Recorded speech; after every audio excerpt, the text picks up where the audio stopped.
Representative Kirkpatrick.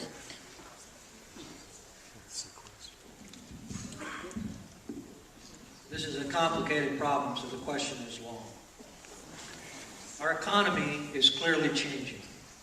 There was a time when America was a leader in world-class manufacturing, licensing, U.S. innovations and technology, and opportunities in education that were the envy of the industrial world and promised broad literacy for an informed electorate.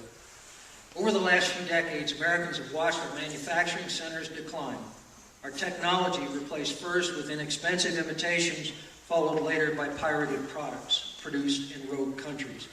And liberal education replaced with on-the-job training that barely allows you to get correct change at the cash register. For some time, we've listened to those who suggest the new information age will provide the economy with a necessary offset in manufacturing. But this has too often seemed to be the taxi cab that never arrives. There will be icebergs in the water. What do you propose we do to turn around the Titanic?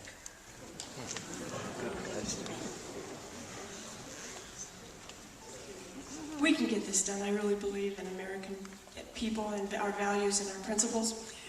And bringing manufacturing back is part of that opportunity. We've got a great chance in Arizona, and especially in Congressional District 1, to be world leaders in emerging technologies such as wind and solar. The first wind farm in Arizona is in Congressional District 1. We have plenty of wind, we have plenty of solar. We have lots and lots of small businesses that are addressing emerging technologies. And folks, I'll just tell you about a great one right here. I was just visiting a small business over in Prescott Valley that is making solar generators for the military. It's a great idea, and I asked him how he came up with that idea, and he said, you know, we had a golf cart restoration business here, and we got an old golf cart that we couldn't fix up, so I gave it to my wife, and she doesn't like to plug things in. So I thought, well, you know, I could run that by putting a solar panel on the top. And for a while, they sold solar golf carts. But he expanded his vision and said, I think we can generate electricity with these portable solar panels. So, folks, I believe that once again, America can become a world leader. I think our opportunity is in the emerging technologies in wind and solar. And for Gilead. I'd like to speak to you on this one from the front lines. My clients have been Global 100 companies. I've been involved in sourcing product from them and enabling them with systems and processes and solutions to pull product from offshore manufacturing locations. I know what it means to give visibility to a sales team so that they have eyesight, line of sight into products that are manufactured in China and India and Costa Rica and Mexico and all of those various countries that are manufactured in. There is a major cost gap between the United States and other countries. Unless we're willing to deal and talk about the cost gap that businesses have, the executives in those companies are not going to bring those jobs back to America. They have a fiduciary responsibility to their shareholders in many cases because they're public companies. If they don't work for a profit, the CFO and the CEO are going to jail because they violated their obligations to their shareholders. That's what they have to do. They have to pursue this profit. So until we as a country are willing to deal with the cost structure, give you an example, cost of labor, 50 cents in Indonesia, $1.50 in China, similar rates in Costa Rica.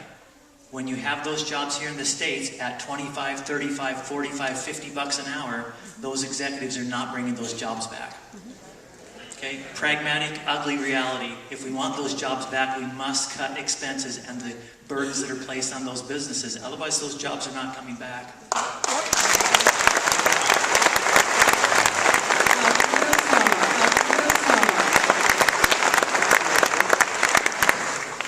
Being from a field that is very regulated and overtaxed, the first thing you got to do is reduce taxes.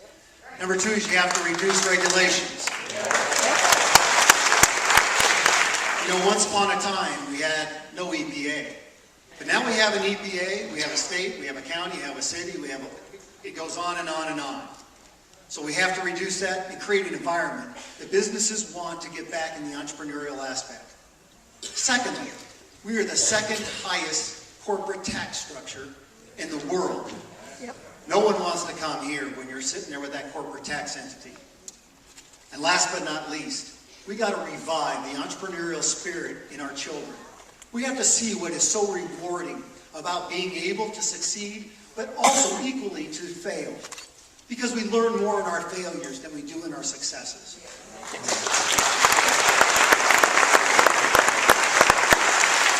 And to get an education, it takes every single one of you. Not some bureaucrat in Washington, D.C. to tell you that A plus B did not equal C. You knew better. Get involved. And let's teach these kids what America was all about. Thank you.